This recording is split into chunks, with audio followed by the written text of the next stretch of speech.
마태복음 26장 47절에서 56절입니다. 자, 우리 함께 읽겠습니다. 말씀하실 때에 12 중에 하나인 유다가 왔는데 대제사장들과 백성의 장로들에게서 파송된 큰 무리가 칼과 몽치를 가지고 그와 함께 하였더라. 예수를 잡는 자가 그들에게 군호를 짜 이르되 내가 입 맞추는 자가 그이니 그를 잡으라 한지라. 곧 예수께 나와 라비여 안녕하시옵니까 하고 입을 맞추니 예수께서 이르시되 친구여 내가 무엇을 하려고 왔는지 행하라 하신대. 이에 그들이 나와 예수께 손을 대어 잡는지라. 예수와 함께 있던 자 중에 하나가 손을 펴 칼을 베어 대제사장의 종을 쳐 그 귀를 떨어뜨리니 이에 예수께서 이르시되 내 칼을 도로 칼집에 꽂으라. 칼을 가지고 다니는 자는 다 칼로 망하느니라. 너는 내가 내 아버지께 구하여 지금 12군단 더 되는 천사를 보내시게 할 수 없는 줄로 아느냐. 내가 만일 그렇게 하면 이런 일이 있으리라 한 성경이 어떻게 이루어지겠느냐 하시더라. 그때 예수께서 무리에게 말씀하시되 너희가 강도를 잡는 것 같이 칼과 몽치를 가지고 나를 잡으러 나왔느냐. 내가 날마다 성전에 앉아 가르쳤을 때 너희가 나를 잡지 아니하였도다. 그러나 이렇게 된 것은 다 선지자들의 글을 이루려 함이니라 하시더라. 이에 제자들이 다 예수를 버리고 도망하니라. 아멘. 오늘 47절을 보시면 마태복음에서는 가룟 유다가 대제사장과 장로들이 보낸 무리들과 함께 갔다라고 나오지만 그보다 더 자세한 요한복음에서는 로마 병사들도 함께 갔다라고 기술이 되어져 있어요. 그러나 함께 간 무리들은 그 밤중에 예수님에 대한 그 모습을 잘 모르기 때문에 분별하기가 어려웠습니다. 그래서 유다가 그들에게 신호를 줬던 건 내가 가 입을 맞춘 대상이 바로 예수님이고 여러분이 체포할 사람이다 라는 걸 명확하게 만들었어요. 그리고 유다가 볼 때도 제자들이 거센 저항을 할 수 있었을 것이라 예상을 해서 군호를 그러니까 조직적으로 지금 예수님을 체포하려고 모든 걸 준비했던 거예요. 최악의 사태를 대비했던 것이죠. 그리고 예수님께 문안 인사하는 것처럼 입을 맞추자 예수님께서 네가 하려고 하는 것을 해라 라고 이야기를 하고 그러자 뒤에 숨어있던 무리들이 일제히 나와 예수님과 제자들을 둘러쌌습니다. 그리고 예수님을 체포하려고 하자 본능적으로 위험을 감지한 한 제자가 나타나요. 근데 이 사람을 지금 마태복음에서 누군지 이야기하고 있진 않지만 이 사람이 바로 베드로입니다 라고 요한이 정확하게 자신의 복음서에 기록을 하고 있죠. 사실은 요한복음을 썼을 당시에는 베드로는 이미 돌아가시고 난 이후였습니다.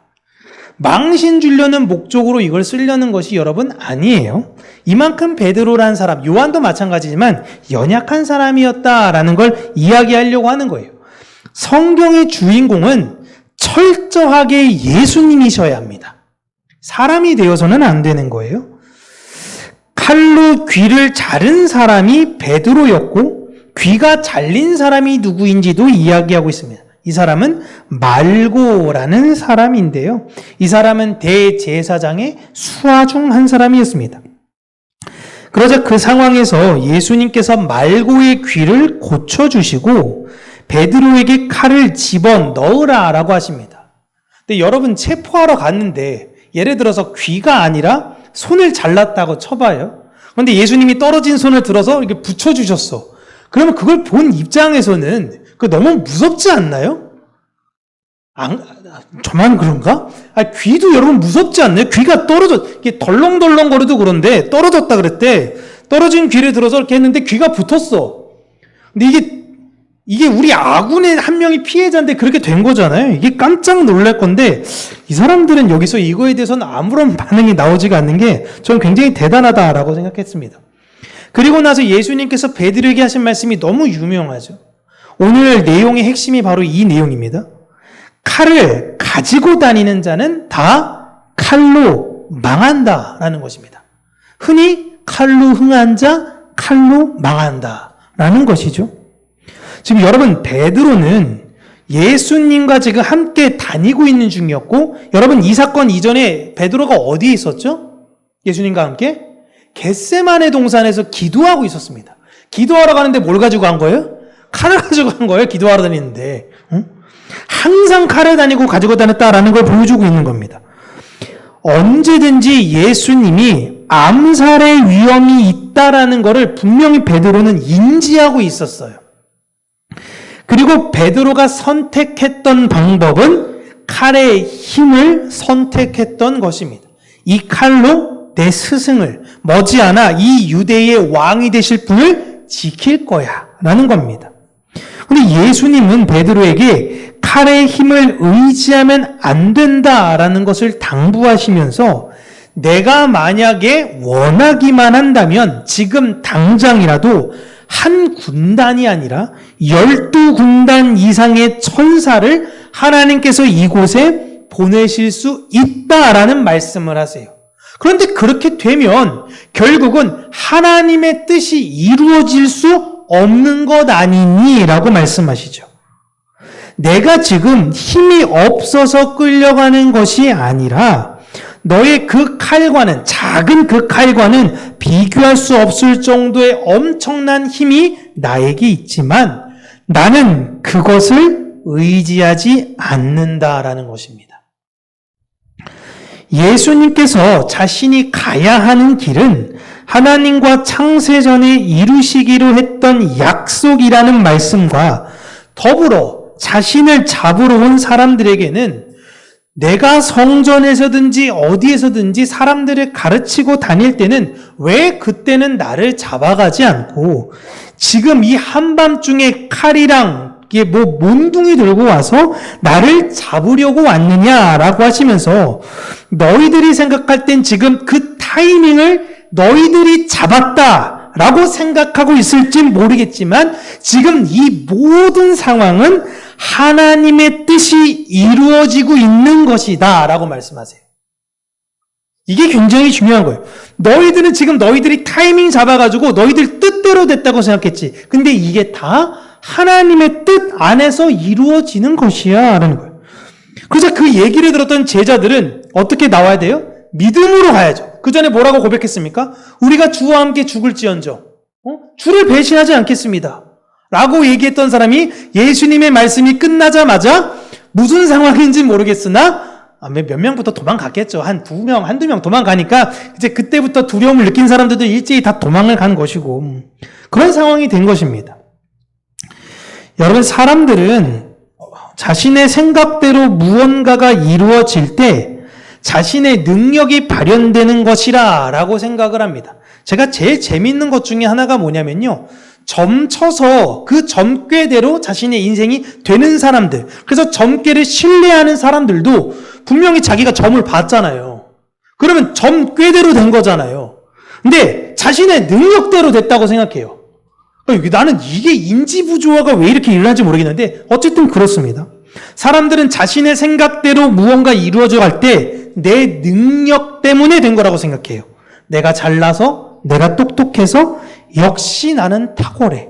역시 나는 천재야. 이런 식으로 생각을 하죠.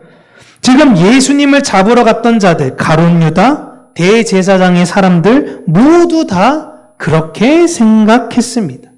내 계획대로 착착착착착 되어지고 있구나 라고 생각하는 거예요.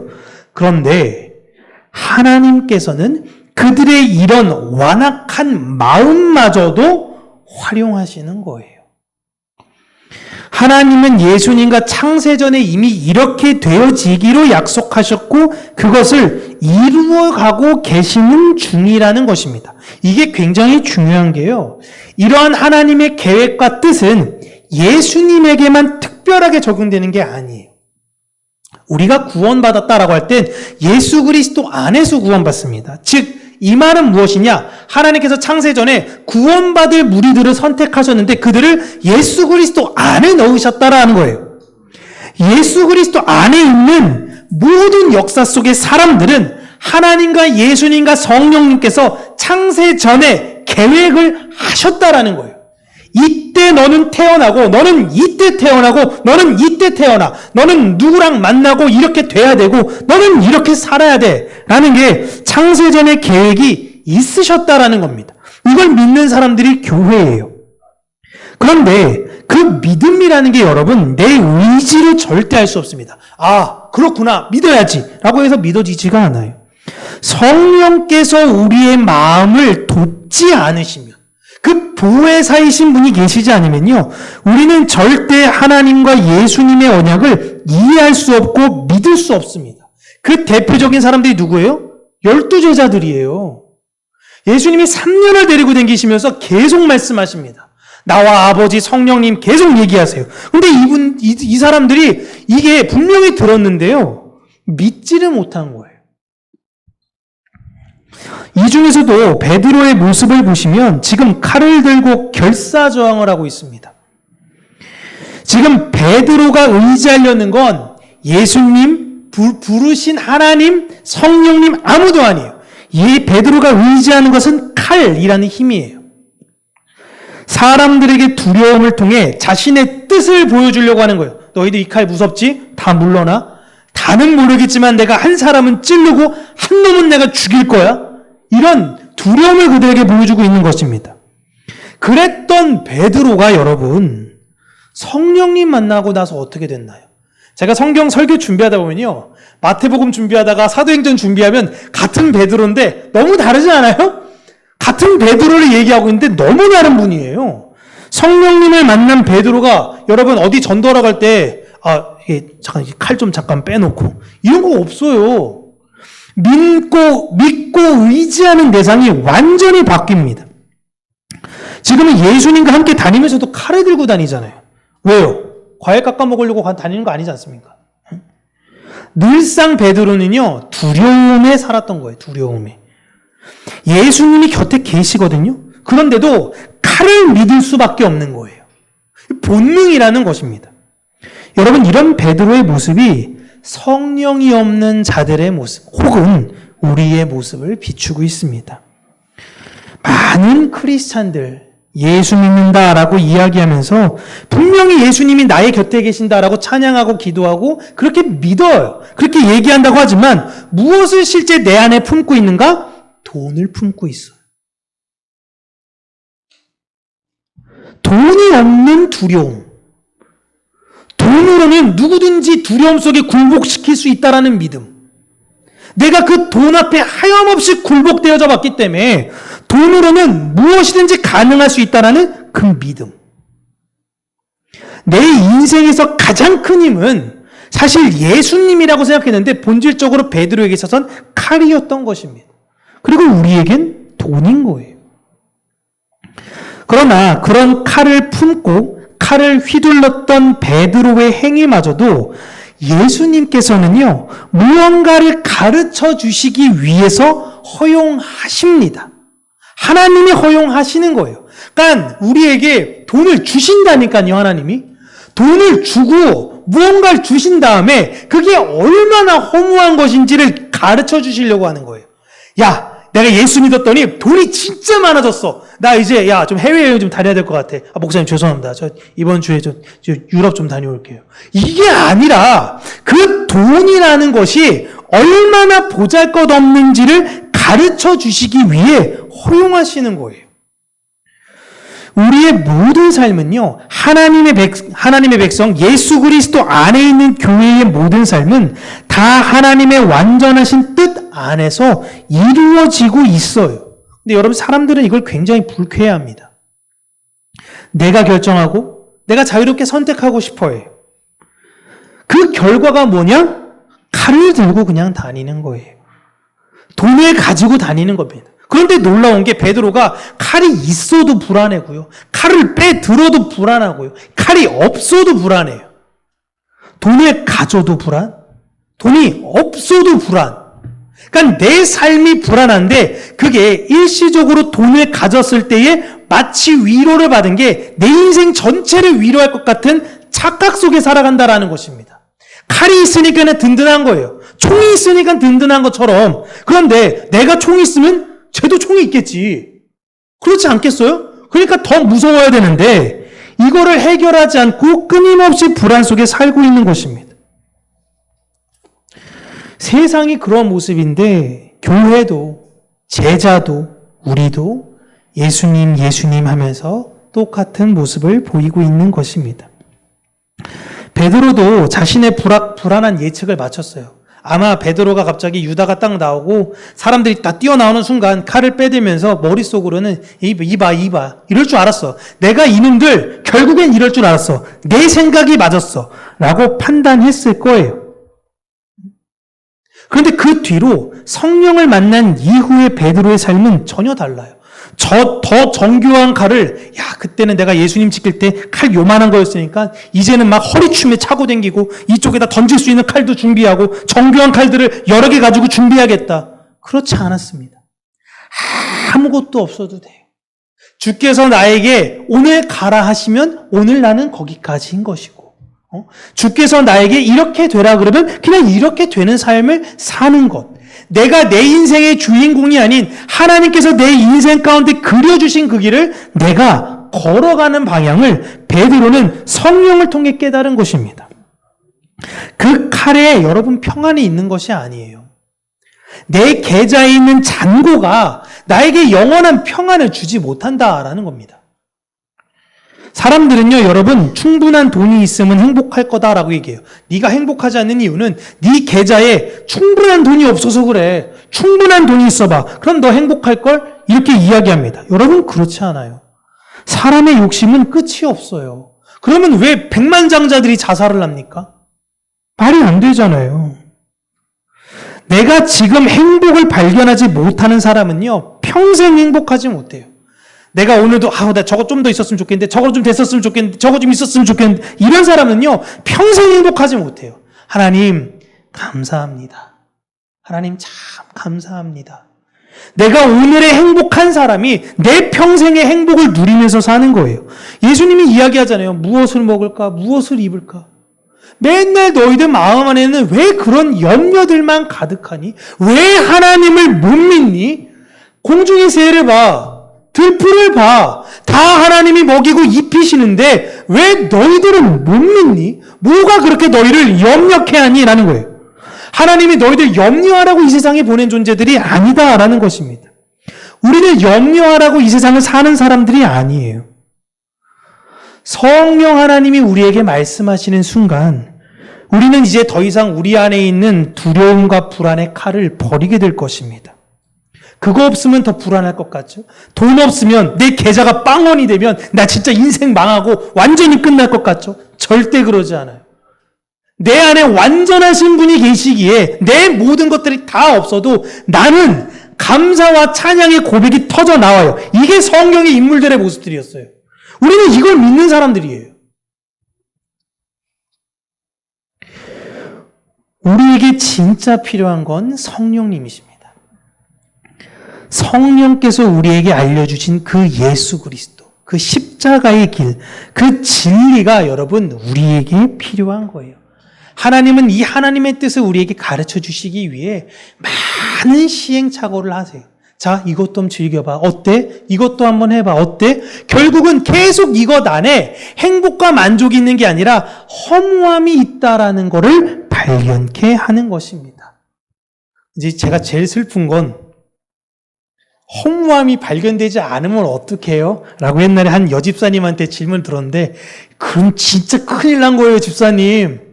왜냐면 내가 하나님으로 인해서 이 마음이 뚫린 게 느껴져야 되는데 세상의 것으로 내 안에 충만한데 예수님이 없어도 난 아무렇지도 않네. 이러면 진짜 큰일 난 거예요. 진짜 기도하셔야 돼요. 라고 얘기했거든요. 그분 지금 어떻게 잘 살고 계시나 굉장히 궁금하고, 혹여나 불현듯 성령께서 녹음된 이 설교를 듣고 그때 마음을 돌이켰으면 참 좋겠는데 우리가 잊지 말아야 되는 것은 여러분, 내가 이 세상의 것을 채워가는 것이 아닌 성령으로 우리를 채워가는 것. 칼 없어도 괜찮아요.